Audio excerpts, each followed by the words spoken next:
lebih encer atau lebih kental? Kental. Lebih Lebih kental. Nah, Lebih kental.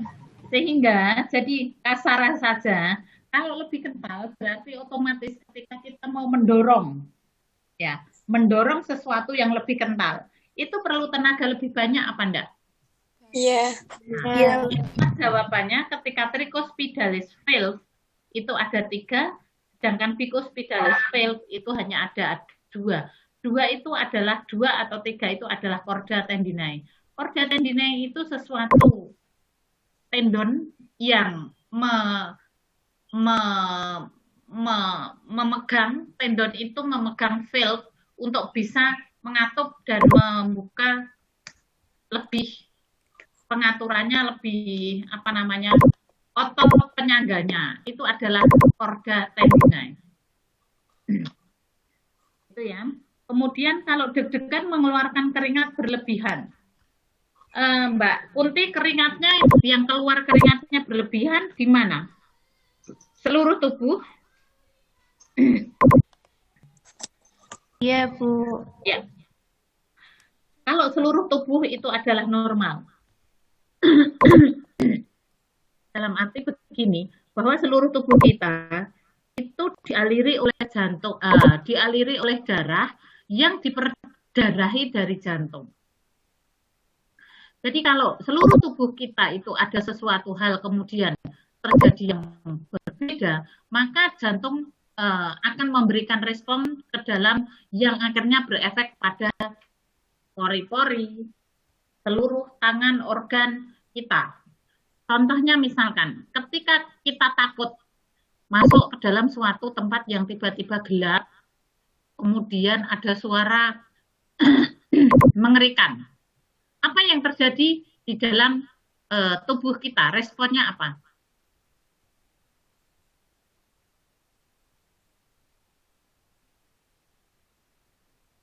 Deg-degan, Bu. Masa deg-degan?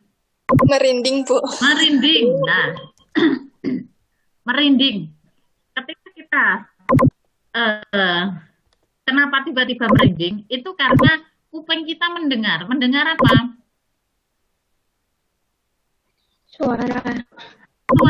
Suara yang kurang baik atau suara yang mengerikan. Mata kita melihat apa?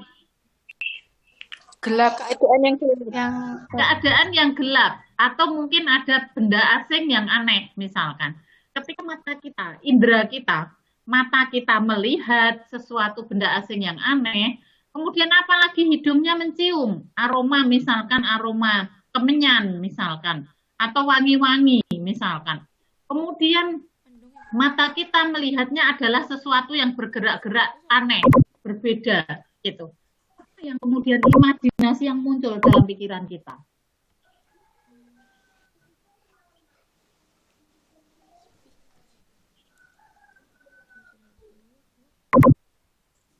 Apa imajinasinya? Mengerikan. Satu mengerikan. Kemudian mungkin ada pikiran lagi bahwa saudara melihat hantu, mungkin. Kemudian pemikiran yang ada di dalam psikologis kita apa? Senang atau takut? Takut. Nah, ketika tubuh kita ada feeling, perasaan, pikiran kita takut, maka jantung kita itu akan diperintahkan oleh tubuh kita sehingga deg-degannya akan bertambah. Kemudian karena bertambah, karena takut, maka terjadi pengerucutan, pengecilan atau vasokonstriksi. Sehingga terjadi vasokonstriksi, pembuluh darah yang ada di sekitar kita, terutama yang di perifer, itu mengalami pengecilan, vasokonstriksi. Kalau terjadi pengecilan, otomatis wajah kita jadi pucat. Berbeda dengan sebaliknya. Jika saudara dapat SMS dari pacarnya, senang apa enggak?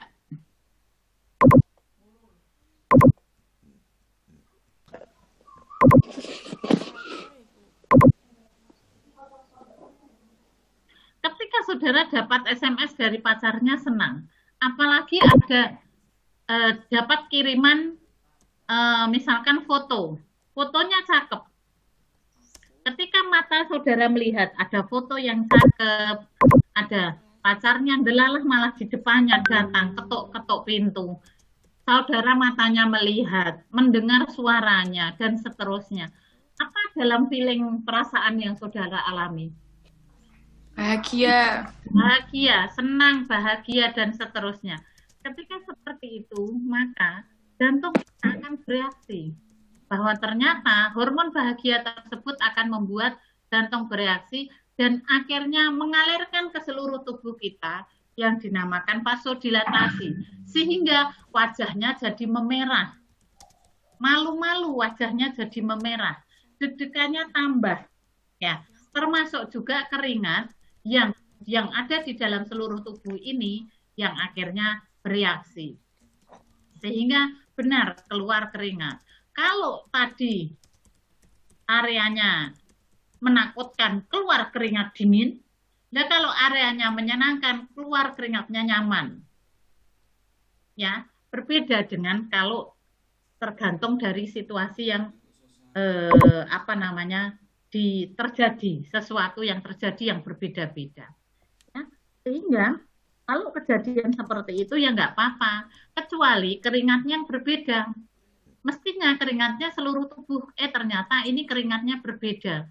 Hanya ada lokal pada daerah tertentu. Nah, itu yang perlu perhatian. Ya.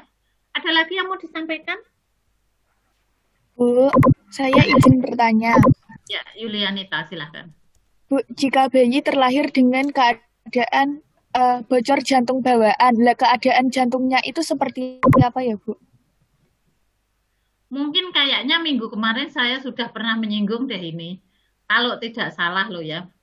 Jadi kalau gangguan pada jantung bayi, seharusnya jantung bayi itu kan, kamu ingat ketika saya kemarin cerita tentang bayi lahir itu langsung dia akan menangis, iya enggak? Iya, Bu. Ya, ketika lahir itu langsung menangis, maka otomatis paru-parunya akan langsung mengembang.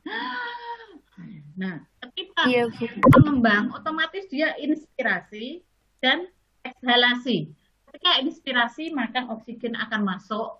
Ya, ketika oksigen akan masuk, maka otomatis akan terjadi denyutan jantung yang pertama. Dan ketika itulah selanjutnya, maka foramen oval akan langsung menutup dengan sempurna.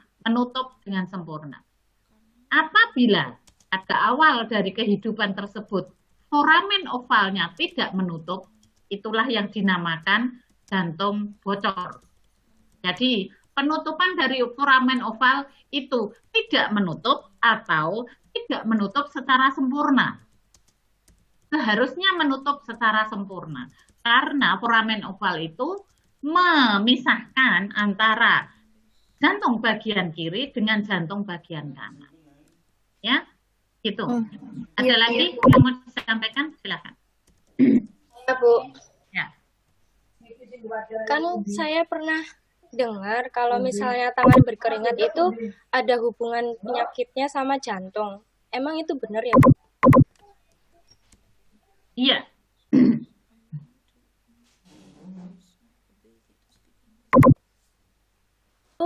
Lalu apa yang menghubungkan tangan berkeringat itu dengan penyakit jantung ya, Bu?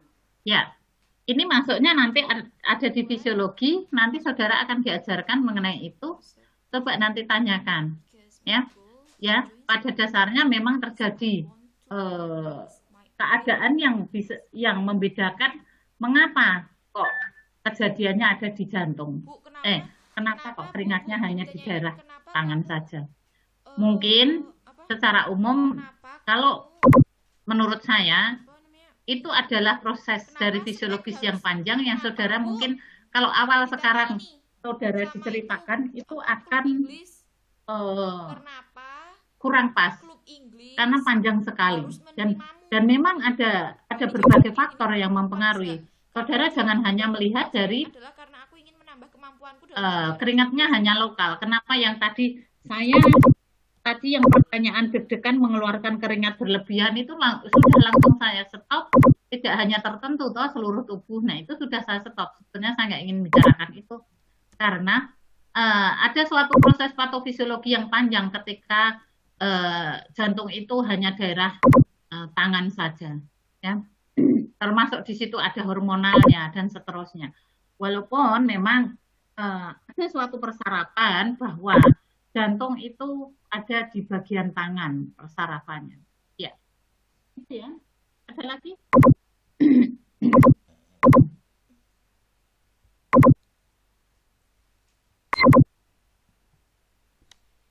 Izin bertanya, Ibu. Ya, silakan. Apakah ada kaitannya antara sakit dengan denyut jantung? Lalu pernafasan itu berpengaruh terhadap penyakit tidak tahu, Bu? Jadi, ulangi pertanyaanmu, saya kurang paham. Koirunesa, pertanyaanmu apa? Apakah ada kaitannya antara rasa sakit dengan denyut jantung? Lalu yang kedua, apakah pernafasan berpengaruh terhadap penyakit? Seperti itu, Bu.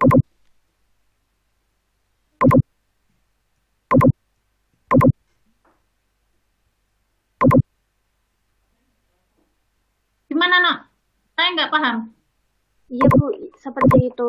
Jadi kan gini, Bu, saya kan pernah kena pisau atau Bu. Lah itu. Terus kan saya menelusuri rasa sakitnya. Saya rasakan benar-benar, Bu. Terus itu pas denyut jantungnya duk gitu, itu kerasa banget sakitnya. Terus waktu ndak dek itu malahan rasanya agak mendingan gitu, Bu. Jadi rasa sakitnya itu ndak gitu loh, Bu. Sesuai dengan denyut jantung gitu. Lah itu ada hubungannya atau tidak? Terus yang kedua itu yang mengenai pernafasan berpengaruh terhadap penyakit itu kan gini, Bu.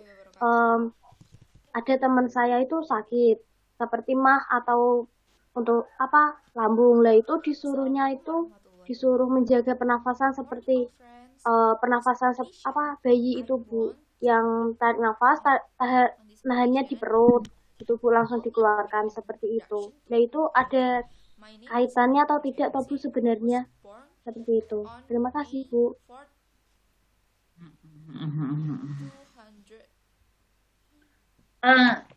Saya untuk menjawab pertanyaanmu itu sulit, jujur saja. Karena saya sendiri nggak tahu kalau kamu menyampaikan ada rasa sakit kaitannya dengan denyut jantung. Saya nggak tahu yang dimaksud spesifiknya apa itu, dan tidak mampu merasakan, nek tidak sakit denyutnya tidak berdenyut. Loh, kapan manusia tidak berdenyut?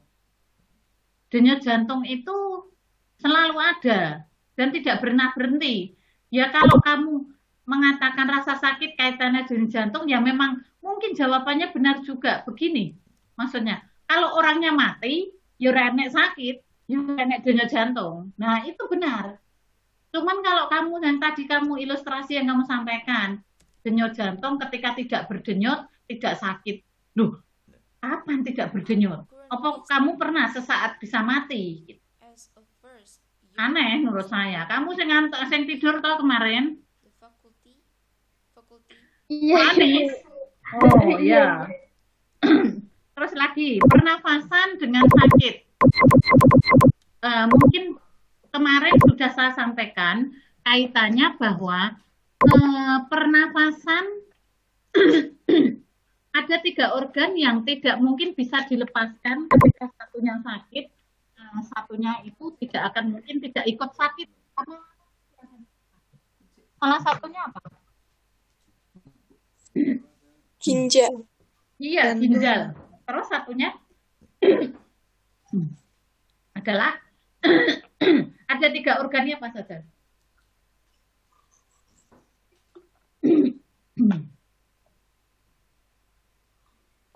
Apa?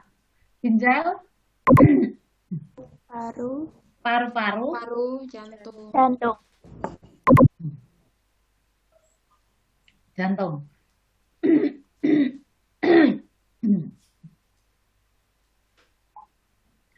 Sehingga ketika kamu sampaikan ada sakit tentang dia karena tapi nggak tahu cernanya apa. Kemudian pernafasan, disuruh pengaturan pernafasan. Saya nggak tahu yang dimaksud ketika sakitnya cerna itu cerna yang apa? Gangguan pencernaan apa? Apa nih? Kurang tahu Ibu, cuma dia bilangnya lambung mah Oh ya gitu, sudah, Bu. ya nggak apa-apa. Kalau gitu saya jawabannya ya kurang tahu ya Nis. Kurang cetok pertanyaanmu. Ya sudah. Ada lagi yang mau Assalamu disampaikan? alaikum, good mornings friends. On this occasion, allow me to introduce who I am. My Ada? name is Hanifa Nurka Hyaningsa. I was born on May 4th, 2001. My hometown is in Purworejo, Cukup ya hari Central ini ya. Java.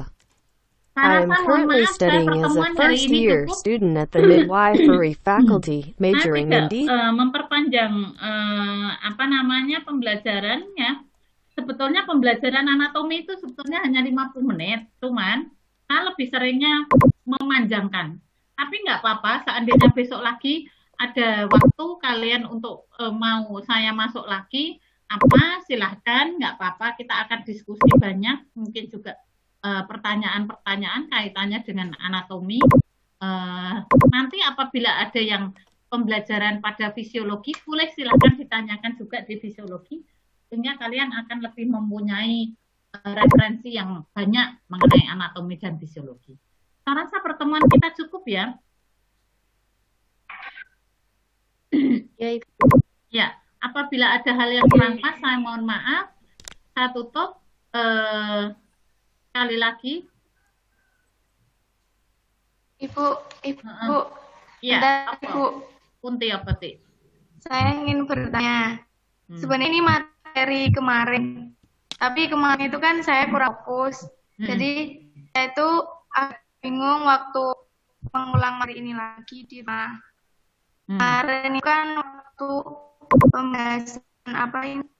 Bentar, sistem muskuloskeletal itu kan ada bagian apa ya? Kranium. Kranium itu kan ada 8, ada 8 tulang. Ibu katakan itu. Nah, sedangkan kranium itu kan bagian, kenapa hanya 8 yang cantumin gitu, Ibu. Ya. Terima kasih. Ya, terima kasih. Kunti, untuk yang pembelajaran yang muskuloskeletal nanti masih ada satu lagi yang minggu depan ya, kita akan diskusikan itu. Ini jadi khusus ini jantung, nanti minggu depan saya akan nyalakan lagi video kaitannya dengan muskuloskeletal, kita diskusikan lagi, termasuk nanti teman-teman yang lain boleh nanti kita diskusi bersama kaitannya dengan muskuloskeletal. Saya rasa kita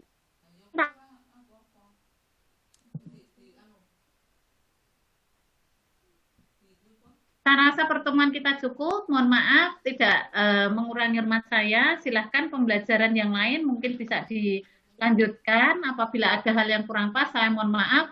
Saya tutup. Wassalamualaikum warahmatullahi wabarakatuh. Jaga selalu.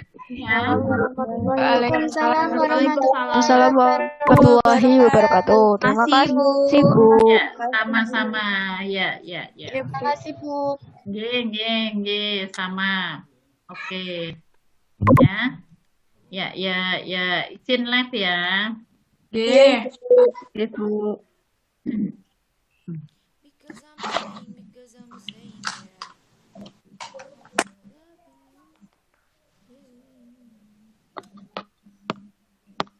That's my baby. That's my baby.